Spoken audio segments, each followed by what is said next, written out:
Janasena party సభ్యత్వ నమోదు ఉద్యమ స్థాయిలో జరగాలని ఆ పార్టీ పీఏసీ చైర్మన్ రాష్ట్ర మంత్రి నాదెండ్ల మనోహర్ సూచించారు. స్థానిక గంగానమ్మపేట లక్ష్మీ కాంప్లెక్స్ ఎదురుగా గల ఎడ్ల గంగాధరరావు కాంప్లెక్స్ లో జనసేన పార్టీ ఉద్యమ సభ్యత్వ నమోదు కార్యక్రమాన్ని ప్రారంభించారు. పార్టీ నాయకులు తోటకూర కోటేశ్వరరావు, ముద్దభక్తిని సాంబయ్య, తివ్వెల ఏడుకొండలు, రామిశెట్టి నరసింహ ఆధ్వర్యంలో సభ్యత్వ నమోదు జరుగుతోంది. ఈ కార్యక్రమంలో స్థానిక ఎమ్మెల్యే, రాష్ట్ర ఆహార పౌర సరఫరాల శాఖ మంత్రి నాదెండ్ల మనోహర్ స్వయంగా పాల్గొని సభ్యత్వ నమోదు చేశారు. రాష్ట్ర వ్యాప్తంగా జనసేన పార్టీ ప్రజల కోసం ఒక అంకిత భావంతో రాష్ట్ర ప్రజల్ని దృష్టిలో పెట్టుకుని ఏ విధంగా పవన్ కళ్యాణ్ గారి నాయకత్వంలో ప్రజా సంక్షేమం కోసం, అన్ని ప్రాంతాల అభివృద్ధి కోసం ఒక చక్కటి ఆలోచనతో ప్రజల్లో కూడా పార్టీని చూసి ఆకర్షితులయ్యే విధంగా మా కార్యకర్తలు, ప్రత్యేకంగా మా వీర మహిళలు, జన సైనికులు నిరంతరం కృషి చేస్తూనే ఉంటారు. ఇది 5వ సంవత్సరం మా సభ్యత్వ నమోదు కార్యక్రమం. ఉద్యమి అనే స్ఫూర్తితోటి పవన్ కళ్యాణ్ గారు నామకరణం చేసి మరొకసారి అంకిత భావంతో ప్రజలకి మనం ముందుకెళ్దాం.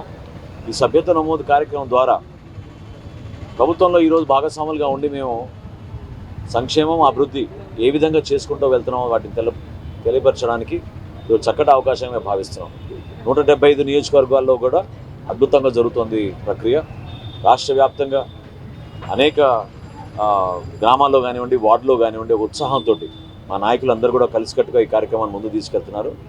ఉద్యమి అనేది ప్రజల్లో ఒక నమ్మకం కలిగించే విధంగా, వాళ్ళకి ప్రత్యేకత, కార్యకర్తలుగా వాళ్ళకి గుర్తింపు, పార్టీ నుంచి చేసే ప్రతి కార్యక్రమంలో రేపటి రోజున స్థానిక సంస్థల్లో వారికి కూడా పోరాడే అవకాశం పార్టీ నుంచి పవన్ కళ్యాణ్ గారు కల్పించే విధంగా ఈ కార్యక్రమాన్ని ముందు తీసుకెళ్తున్నాం. దీంతో పాటు ప్రదాత అనే ఒక సభ్యత్వం కూడా తీసుకొచ్చాం. అది నిరంతరం జరిగే ప్రక్రియ. మార్చి 10వ తారీఖు వరకు మాత్రం ఈ ఉద్యమి సభ్యత్వ నమోదు జనసేన పార్టీ రాష్ట్ర వ్యాప్తంగా చేపడుతున్న ఈ కార్యక్రమంలో ప్రతి ఒక్కరూ పాల్గొనమని మనస్ఫూర్తిగా నేను కోరుకుంటున్నాను.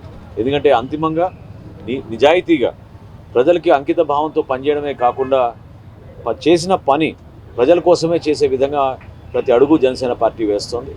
ఈరోజు Telugu Desam party, Bharatiya Janata party, Janasena party కలిసి దేశంలో నరేంద్ర మోడీ గారి నాయకత్వం, రాష్ట్రంలో చంద్రబాబు నాయుడు గారి నాయకత్వాన్ని బలపరుచుకుంటూ అంతిమంగా మన ప్రజలకి మేలు జరగాలనే ఒక ఏకైక ఆకాంక్షతో